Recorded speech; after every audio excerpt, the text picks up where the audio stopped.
Now, in the same week that the boxing world is mourning the legendary Muhammad Ali, the world of mixed martial arts has suffered its own grave loss. Now, he may not have been a familiar name around the globe like Ali, but his legacy will undoubtedly leave a huge mark on professional fighting. Kimbo Slice died Monday night at the age of 42.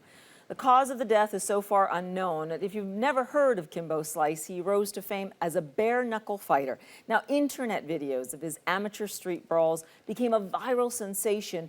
He was known, of course, for his intimidating power and his brute strength, and he was able to parlay the online fame into a successful MMA career. And joining me here now in New York is Phoenix Carnevale. She is a mixed martial arts commentator. Thanks so much. A big shock for everyone who follows the sport right now.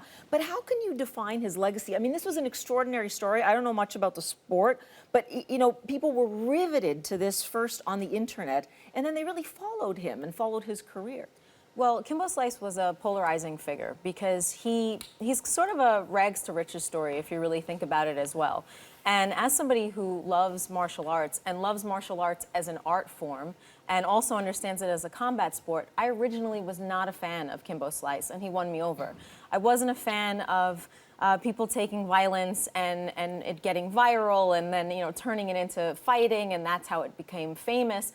But he appreciated mixed martial arts for what it was and knew that he had to train diligently and to really become not just somebody who brawls in a street fight, but learns how to be a professional athlete. And that's why I think a lot of us in the MMA world took him on and appreciated him because he appreciated us. For example, when he wanted to get into the UFC, Dana White said that if you wanted to get in the UFC, you had to earn your way in. So he had to be a part of The Ultimate Fighter, which was a show where you had to fight your way into the UFC. So he had to learn not just to fight with his hands and bare knuckle and be somewhat of a brawler, but to learn mixed martial arts skills, which is many martial arts mixed. It takes a lot of skill, and you have to be a professional athlete, not just somebody who fights.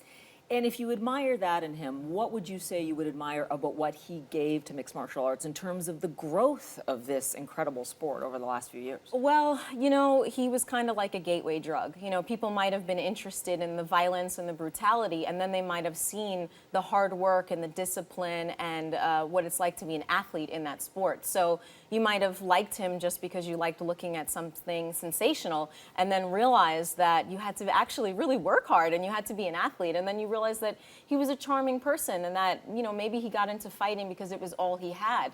And that was an outlet for him. And, you know, he was able to take that and go from nothing. I mean, he was homeless at one point. He was a bouncer at one point.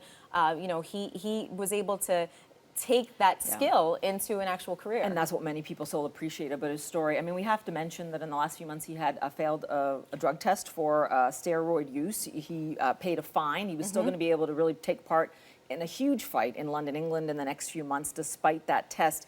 I mean, we can't say, we have no idea how or why he died, but at the same time, how do you think that legacy will impact the sport to come? Because everyone wants people to know this is supposed to be a clean sport.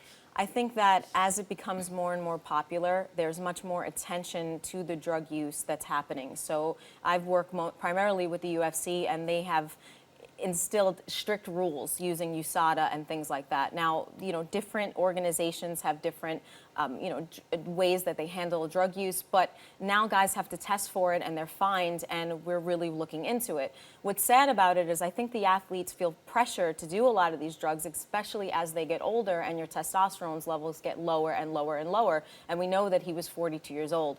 So I'm not condoning the drug use in any way, but I do understand why these high-level athletes feel the need to use them, and it's very important for the sport that we clean this up for their safety. Yeah, and definitely he was known as a tremendous athlete, and we should say a very nice guy out of the ring besides. Thank you so much. Yeah, really appreciate it. No problem. Thanks for having me.